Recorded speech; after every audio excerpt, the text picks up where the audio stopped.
Dear Lord, open our ears, hearts, and mind so that we may hear your voice and love and serve you in your will now and forever.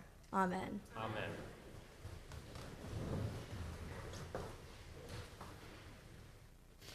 For those of you who don't know me, my name is Nora Terrill, and I am 16 years old. I'm very excited to be up here today to deliver this sermon. If you don't know me, you're really missing out, so come say hi afterward. Fun fact, today is Good Shepherd Sunday. In today's gospel, Jesus is portrayed as a good shepherd. He protects his flock no matter what, and he is willing to die for them. When one sheep strays from the flock, the good shepherd brings it back. The good shepherd protects the sheep from the wolves. Although a good shepherd is portrayed exactly as it sounds, someone who protects his flock, there is another meaning behind it too. A good shepherd is a model of someone who is fulfilling God's promises and doing God's work. Someone who lives out the image of God.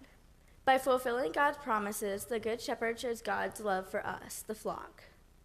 He loves us like God loves us. Jesus is not only a good shepherd because of his duty and willingness to protect the sheep, but because of his relationship with God as well.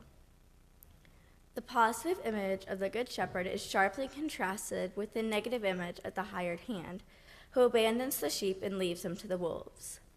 The hired hand leaves the sheep because they are not his, and he does not love them like they are his own. The hired hand does not love them like a good shepherd loves his sheep. The love a good shepherd has for his flock is a model of the love God has for all of us. Instead of fulfilling his duties to protect his sheep, the hired hand gets distracted by the wolf and abandons his sheep. The wolf represents distractions from God. So, in today's gospel, the hired hand gets distracted by the wolf and does not protect his flock. These distractions from God can be seen as worshiping other idols. The good shepherd does not get distracted by the wolf, which further enforces the idea of fulfilling God's promises. The wolf is a distraction from God, or another idol worshipped. These other idols aren't exactly what you may be thinking of. They're not little figurines that we learn about in history class that people pay tribute to in hopes of rain or good crops. These other idols are things that distract us from God. And if you really think about it, there are countless examples of this happening in literature, TV, and in the Bible. In The Great Gatsby, a novel by F. Scott Fitzgerald about aristocrats living in Long Island in the 1920s, money distracted Daisy, one of the main characters, from her true self. Daisy married her husband Tom because of his money, and not because of her true feelings for him. Later in the novel, we find out that Jay Gatsby, her old love interest, has moved across the bay to a neighborhood across the bay from her. When she reunites with Gatsby, he shows off his newfound wealth, which brings Daisy to tears. Daisy then has conflicted feelings throughout the rest of the novel between her two love interests because of the money they have, which distracts her from her true feelings and causes her to worship the money. In one of my favorite TV shows of all times, The Office, the protagonist of the show and the regional manager at the Scranton branch of Dunder Mifflin, Michael Scott, always gets distracted from his work. One time, he had 3 months' worth of productivity reports to sign, which he did not want to do, so he procrastinated as much as possible. He walked around the office and made jokes about seemingly everything and random accents and voices. Instead of signing the forms and getting it over with, he sent chain emails about monkeys and calls his coworker Ryan multiple times and tries to prank him using different voices. At one point in the episode, Michael gets so bored that he challenges Dwight, another coworker, to a duel at the dojo because Dwight is the assistant to the sensei. The whole office decides to go watch the duel between Michael and Dwight, which Michael won instead of doing their work. After that, Michael still refuses to do his work, so the rest of the office has to forge his signature on the documents, which is why his boss, Jan Levinstein, gets mad at him for the non-existent productivity in the Scranton branch and threatens downsizing his branch in almost every season of the show. When we look in the Bible, we see this happen too. Such is the time when Jesus enters the temple in Jerusalem. He finds people making business deals and selling doves instead of worshiping God. Jesus then gets mad and flips the tables of the people doing these deals, saying, "My house shall be called a house of prayer, but you are making it a den of robbers." The people in this verse let their business deals distract them from worshiping God in a holy place. Worshiping other idols is something we are all probably a little guilty of, including myself. We all have those few wolves in our lives that we let distract us from God. For example, my family took a break from church for about 6 years, and those 6 years were quite eventful. I switched schools, started riding horses, started and quit ballet, and church became a distant memory from me. Around the same time that all of this was happening, horses became my obsession. I would spend every weekend horse showing or getting ready for one. The thought of church never crossed my mind because I was so busy with my horses.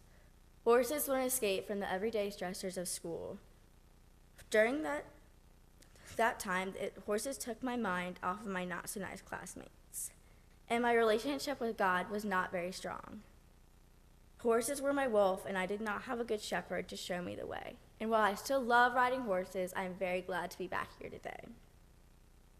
When my mother signed me up for confirmation in 8th grade, I'll admit I was not pleased. And when my mother finally convinced me to do confirmation, I thought that the moment confirmation was ended, my life would go back to the way it was before. This turned out to be just the opposite of what would actually happen. I fell in love with this wonderful community, and I strengthened my relationship with God. Whitney reintroduced me to church and convinced me to go to my first youth event. And 2 years ago today, a nervous little 8th grade me and my mother pulled into Camp Bethel for spring youth event, and from that moment on, I was in love. I made so many friends that weekend, and I could not wait to go back. I began to understand what a relationship with God was really like. Now, almost every weekend, I'm doing something with church. I serve as an acolyte, I am a YMT member, and I regularly attend youth group. I'm surrounded by the most loving community I could ever ask for. I count down the days until the next youth event, and I excitedly jump out of bed in the mornings for church or YMT meetings. I have found my flock, and I now have Whitney, my good shepherd, to show me the way. And even with all of that, I still get distracted from church now and then. I still let my wolf take advantage of me and distract me from what really matters, my relationship with God. After multiple horse show weekends in a row, I am so used to the routine of waking up at 4 in the morning, then working really hard to prep both my horse and myself mentally and physically, and then learn 3 or more jump courses before I can enter the show ring, that church gets pushed to the back of my mind. And in case any of y'all were wondering, yes, equestrians really are that crazy. That's why we get our own category of crazy, horse crazy. A lot of the time, it can be difficult to turn away from the things that distract us from God, whatever they may be. And it can sometimes be really hard to come back to the flock. I'll admit I've gotten distracted by almost every single one of these wolves mentioned today. In Daisy Buchanan's case, in The Great Gatsby, money became the most important thing of her life. Money bought her social status, which is something she had longed for her whole life. And we all know that money is not only a distraction in fiction, but in real life too. We live in a world that seemingly revolves around it, which makes it hard not to get distracted from it. Lots of things in life come with a price tag, so it's not always easy to avoid it, which is why people decided to make business deals in the temple in the book of Matthew. In the office, both procrastination and boredom got the best of Michael Scott. The work he was doing was probably not very fun, which makes it so much easier to procrastinate. Coming from a pro procrastinator herself, that is one hard wolf to tackle, especially when it comes down to 2 days before the chemistry checkpoint, and I still have 3 more lectures to watch and 4 more worksheets to do before I can take my test and hope for a 75 or above in order to make a decent grade on checkpoint.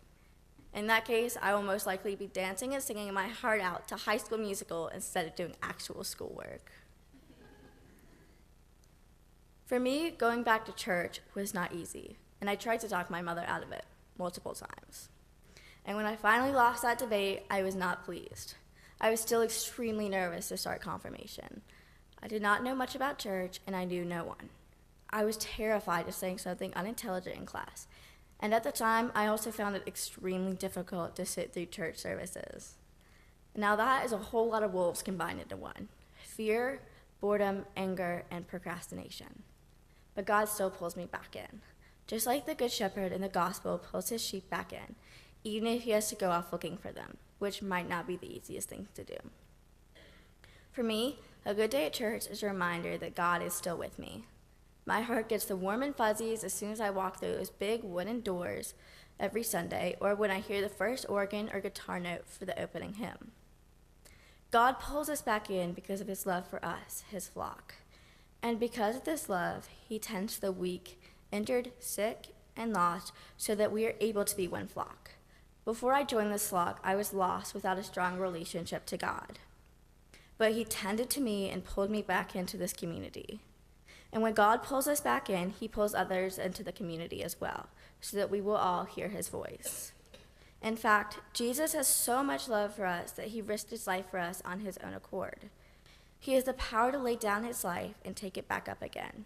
Jesus, the Good Shepherd, lived out God's promises by doing this so that we are one flock. Although we probably don't risk our lives like Jesus did in order to be with God, we can still risk our time. We consciously make the decision to be with the Lord every Sunday, much like Jesus risked his life on his own accord. We have the power to make the decision between being a part of the flock and following the temptations of the wolf, even though it can be difficult. I'm sure the decision of Jesus to lay down his life for us was not an easy decision either. But God is here to help us make the decision to avoid the wolves and join the flock because of his love for us. In the gospel today, the flock is the church as a whole, but it could be our individual communities within the church.